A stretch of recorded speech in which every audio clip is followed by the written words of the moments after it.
I missed one step. After I finished roughing this in, I switched to 180 wet, and I gave it a nice go with 180 wet. Now, how you check this stuff when you get it down is no matter what it looks like, you use your fingers. And if you can feel a difference between the original surface of the car and the Bondo, you need to do a little more work. But this is pretty darn good. Now, I do have one little thing here. That's just a tiny little bit of weld that's sticking through. I could, if I wanted to, grind it down and put some glaze in there or something, but you won't even see it. And this too here, it's not a show car, you know. It'll be okay when it's done.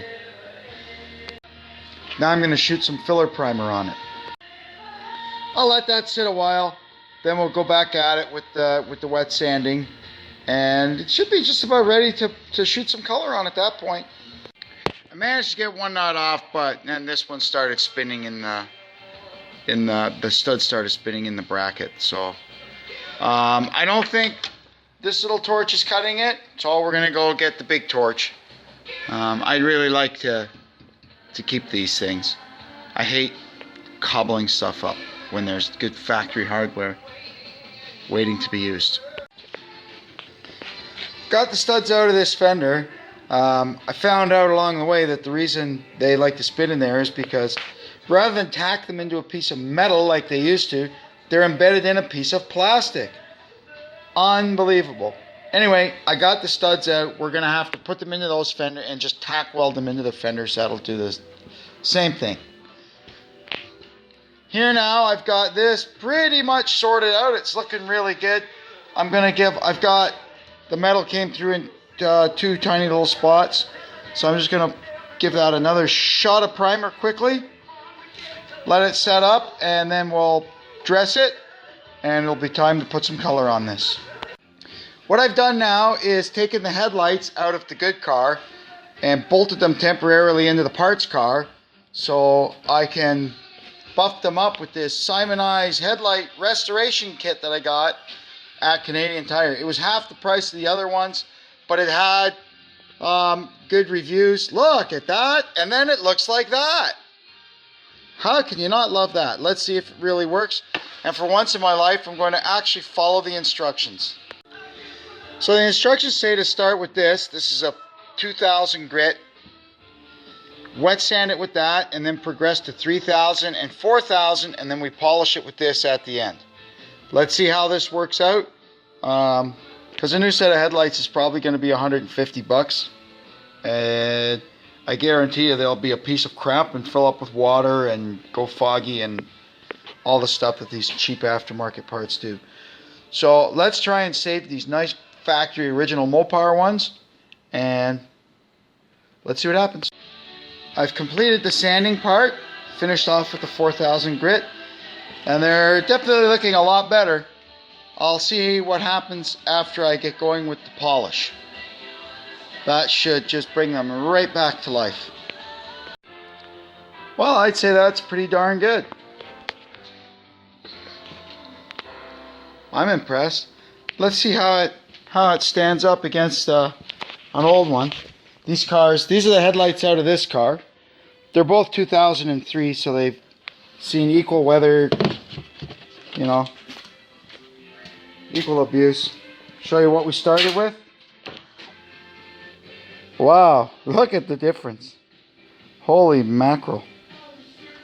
Pretty good. That's good. I'm willing to bet that product will also work on taillights, instrument panel lenses, any kind of opaque, clear plastic trim that's on the car. I'm going to go try it on the taillights of that black car right now. This is ready for color. Now, because we're doing a blow-in, you don't want to put tape like that, because that'll end up with a hard edge, and we don't want that. You'll always see that line where the tape was. So what you do is you tape it back a little further, and you kind of float the paint in, so it gives you a soft edge over here that you can work with to blend it to the car. It's not going to be easy to blend this because this car's got two-stage paint on it. which means it's got a base coat and then a clear coat on top of that, which makes it very hard to blend color back in. Now, thankfully for us, it's just straight black paint. There's no metallic or pearl in it, which will make it a lot easier. In fact, the touch-up paint, I looked up the code for the car, and it just comes up with universal black. So let's see what we can do here. I didn't want to just use Tremclad or something because hopefully this stuff will kind of get hard so we can work with it. I'll get a lot on there too. And the rain outside has turned to snow. I'm glad I'm here in my nice warm garage. Let's have a look out there.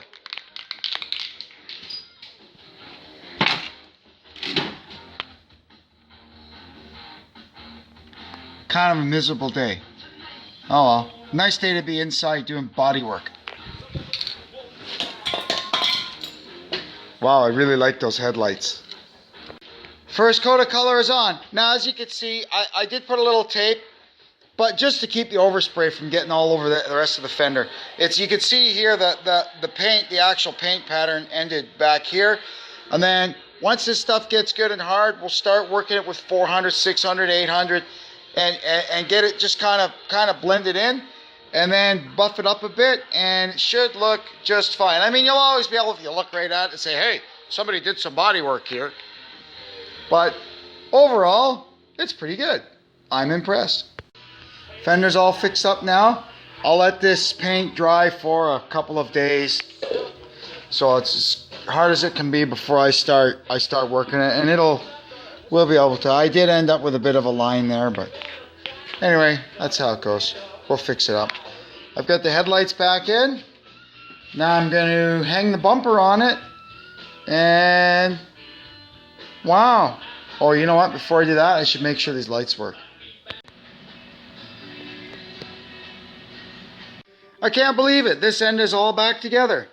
I put the grill back in, put the bumper back on, put the inner fender shields back in, put the wheels on. Now I'm going to drop it down, let it settle down for a minute, and I'll start it up and check all the fluids. Now that it's level, we'll get that all topped up, and then I'm going to turn it around and finish up the rear of it. Oh, I'm so happy. Oh, I also have to see if, after having this all apart, if the hood will open and close still, but not expecting any trouble with that.